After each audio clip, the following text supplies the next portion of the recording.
Nessa ocasião, o rei Herodes prendeu alguns que pertenciam à igreja com a intenção de maltratá-los e mandou matar à espada Tiago, irmão de João. Vendo que isso agradava aos judeus, prosseguiu prendendo também Pedro durante a festa dos pães sem fermento. Tendo-o prendido, lançou-o no cárcere, entregando-o para ser guardado por 4 escoltas de 4 soldados cada uma. Herodes pretendia submetê-lo a julgamento público depois da Páscoa. Pedro então ficou detido na prisão, mas a igreja orava intensamente a Deus por ele.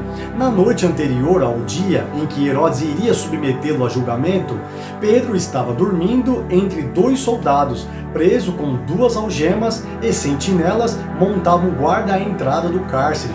Repentinamente apareceu um anjo do Senhor e uma luz brilhou na cela. Ele tocou no lado de Pedro e o acordou. "Depressa, levante-se", disse ele. Então as algemas caíram dos punhos de Pedro. O anjo lhe disse: "Vista-se e calce as sandálias." E Pedro assim fez. Disse-lhe ainda o anjo: "Põe a capa e siga-me."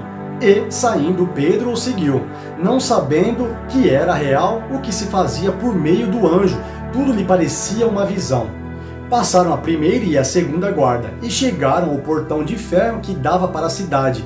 Este se abriu por si mesmo para eles, e passaram. Tendo saído, caminharam ao longo de uma rua, e de repente o anjo o deixou. Então Pedro caiu em si e disse: "Agora sei sem nenhuma dúvida que o Senhor enviou o seu anjo e me libertou das mãos de Herodes e de tudo o que o povo judeu esperava." Percebendo isso, ele se dirigiu à casa de Maria, mãe de João, também chamado Marcos, onde muita gente se havia reunido e estava orando. Pedro bateu à porta do alpendre e uma serva chamada Rode veio atender.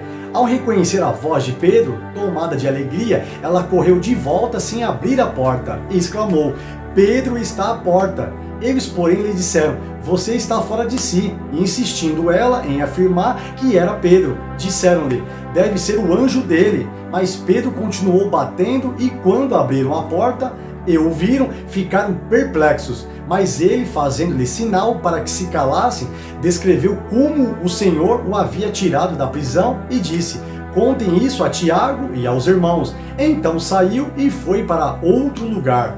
De manhã não foi pequeno o alvoroço entre os soldados quanto ao que tinha acontecido a Pedro.